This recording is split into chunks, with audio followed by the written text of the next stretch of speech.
दिल्ली के बगैर यहां कोई सरकार चल नहीं सकेगी।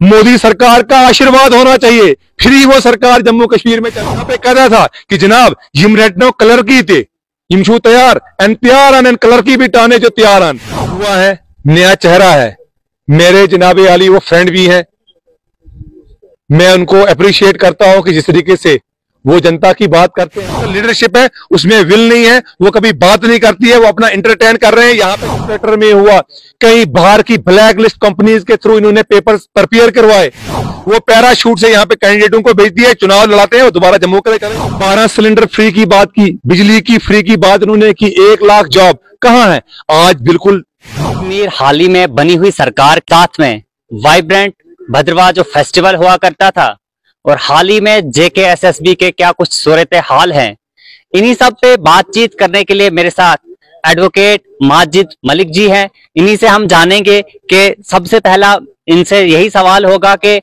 जो हाल ही में सरकार बनी, उनके जो वादे थे, क्या उन्होंने वादे जो है वो पूरे किए? जितने किए थे अभी कुछ ही वक्त हुआ था, क्या आगे आपको क्या लगता है वो जो है वो वादे पूरे कर पाएंगे?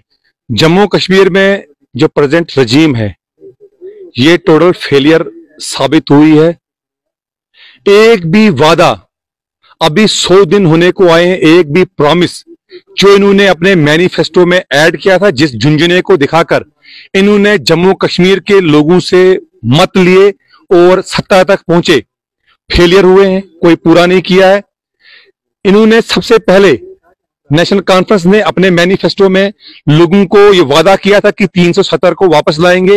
ये जानते थे कि इन पिटीशंस को ऑनरेबल सुप्रीम कोर्ट ने भी रिजेक्ट किया है, डिसमिस किया है और पार्लियामेंट ने भी नकारा है। ये आने वाला 370 नहीं है ना 35A की धारा वापस आने वाली है। इसके बावजूद भी इन्होंने लोगों को गुमराह किया, लोगों को झुंझुना दिखाया और वोट ग्रैब किए।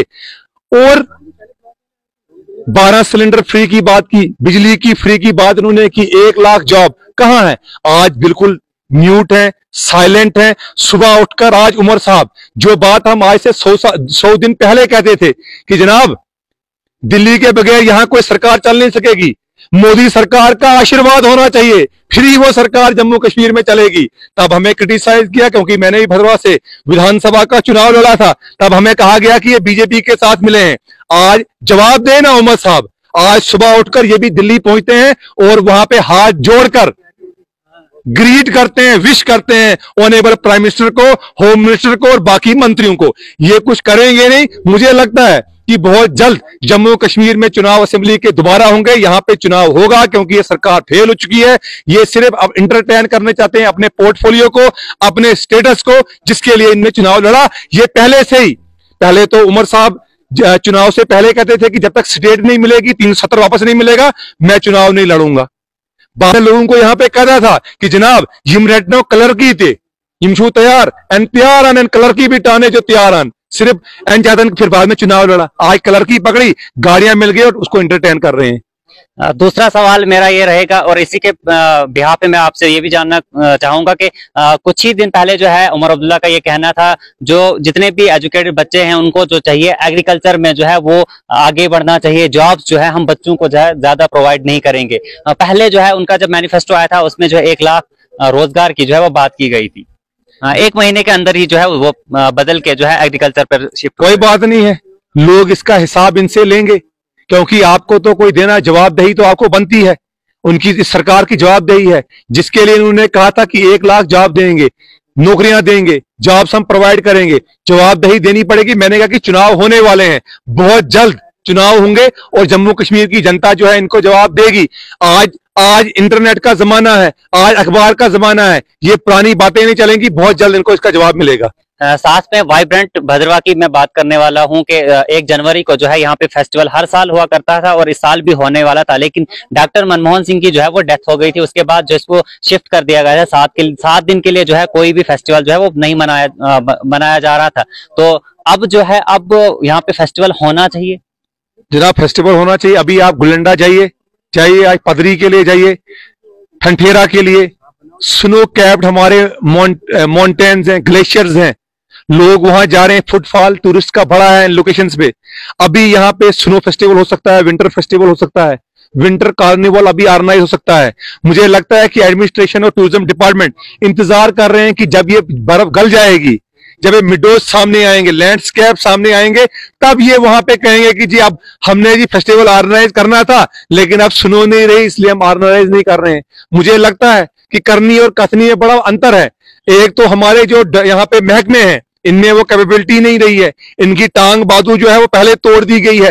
एक्शन हुआ करता था, भद्रवाह डेवलपमेंट अथॉरिटी में एक्शन की पोस्ट थी, वो रिमूव कर दी, उसको डाल दिया, उनका इंजीनियरिंग विंग को R&B के अंडर डाल दिया। इसी तरीके से टूरिज्म डिपार्टमेंट का तो कोई यहाँ पे दिखाई नहीं देता है कोई इनिशिएटिव। भद्रवाह डेवलपमेंट अथॉरिटी का पैसा आज ठाठरी और भलेसा में लगाया जा रहा है, पुलडोडा के अंदर लगाया जा रहा है। भद्रवाह में जितने भी इनकी वेल्थ है, असेस्ट है, उनकी हालत देखिए कि क्या हो चुका है। तो ये कोई सिंसियर लोग नहीं है और अफसान भी इनके सिंसियर नहीं है, और हम चाहते हैं कि यहाँ पे ऑर्गेनाइज हो। सरथल से इनको सीखना चाहिए, कठुआ डिस्ट्रिक्ट के एडमिनिस्ट्रेशन से, जहां पे डीसी साहब ने विंटर कार्निवल वहां पे ऑर्गेनाइज किया, रिसेंटली कंक्लूड हुआ 2 दिन का। तो उस पैटर्न पे गुलडंडा, पदरी, जाई वैली में ऑर्गेनाइज करें। बड़ी बेताबी से यहाँ पे लोग इंतजार कर रहे हैं, टूरिस्ट आ रहे हैं यहाँ पे, जिसके लिए हम इनको मांग करते हैं, पता नहीं क्या किस चीज का ये इंतजार कर रहे हैं। साथ में ये पूछना चाहूंगा, आपको ये नहीं लगता है कि भद्रवाह जो है as compare to Doda tourism में ज्यादा डेवलपमेंट, डोडा में भी अगर हम लाल दमन की बात करें, मरमत के कई इलाके हो गए, द्रोड़ जैसी एक खूबसूरत जगह है, क्या आपको नहीं लगता है उन जगहों पे जो है उसको भी जो है ध्यान दिया जाए? नहीं, उनको भी डेवलप करें, उनको भी डेवलप करें। भद्रवाह के साथ साथ वो टूरिस्ट डेस्टिनेशन भी डेवलप होनी चाहिए। लेकिन बात वही आती है कि हमारी जो पॉलिटिकल लीडरशिप है उसमें वो नहीं है, उनमें वो विल पावर नहीं है। वो हर जगह जो है कहीं बात नहीं करते। अगर आपके डोडा कॉन्स्टिट्यूंसी में बात करेंगे तो वहां पे भी देखिए आम लोग जो है बात करते हैं। आज तक किसने बात की? यहां से टूरिज्म डिपार्टमेंट के मंत्री रहे, R&B डिपार्टमेंट के मंत्री यहां से रहे हमारे जिला डोडा के अंदर। ये उनकी रेस्पॉन्सिबिलिटी और ड्यूटी बनती थी, कुछ नहीं किया। मरम्मत में एक से बढ़ के एक टूरिस्ट डेस्टिनेशन है, कोई उनको एक्सप्लोर नहीं किया गया है। डोडा के लाल दमन की आप बात करते हैं, जिस तरह की फैसिलिटी, जिस तरह का एक्सपोजर वहां पे होने कुछ नहीं है। भद्रवाह का भी यही हाल है। आप भद्रवाह में ये नेचुरल ब्यूटी है, गुलडंडा में, पदरी में, जाई वैली में, इसलिए यहाँ पे टूरिस्ट आ रहे हैं। बर्फ गिरी है वो देखने के लिए यहाँ पे आ रहे हैं।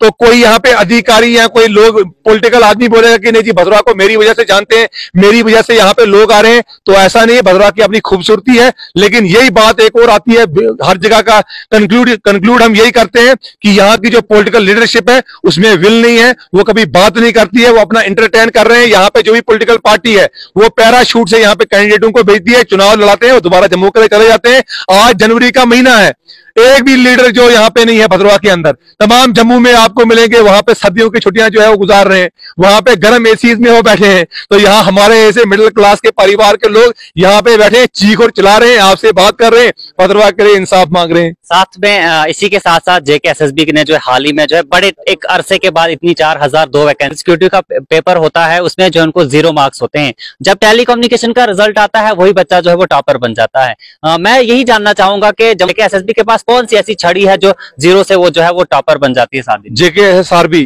ने मर्डर किया है मेरिट का, और रेस्पॉन्सिबिलिटी फिक्स होनी चाहिए कि कौन से अधिकारी हैं जिन्होंने ये मेरिट लिस्ट प्रिपेयर की। जिनको 10 पॉइंट बिलो थे उनको जनाब मेरिट में टॉप लिस्ट पे इन्होंने लेके आए हैं।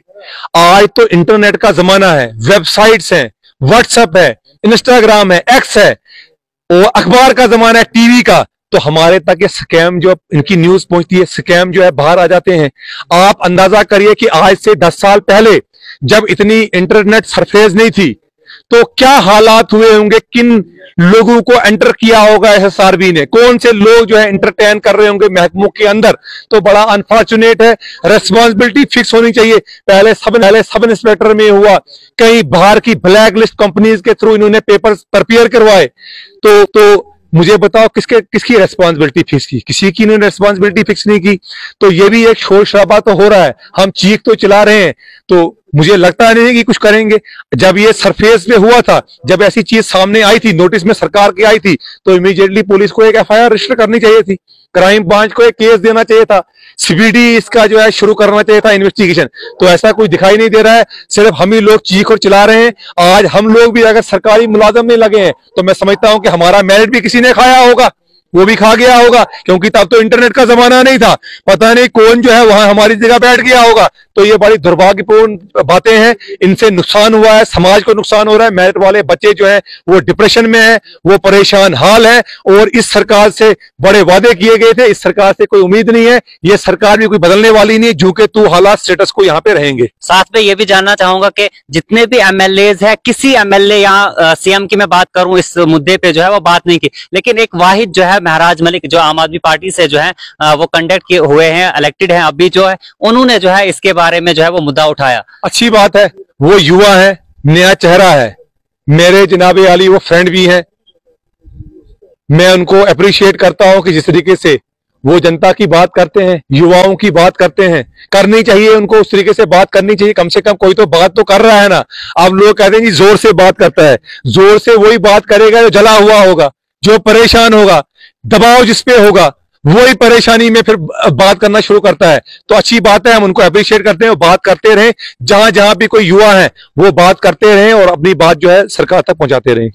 चलिए जी, क्या कुछ कहना था इनका बेसिक मुद्दे जो हैं, मैं जेकेएसएसबी की बात करूं, भद्रवाह वाइब्रेंट की अगर मैं बात करूं, या फिर जितने भी बेसिक मुद्दे यहाँ के थे, एडवोकेट माजिद मलिक जी मेरे साथ जुड़े हुए थे। आपकी क्या कुछ राय है इस पर? आप भी अपनी राय जो है वो कमेंट बॉक्स में जरूर रखिएगा। मुझे दीजिए इजाजत और आप देखते रहिए टुडे न्यूज़ 9।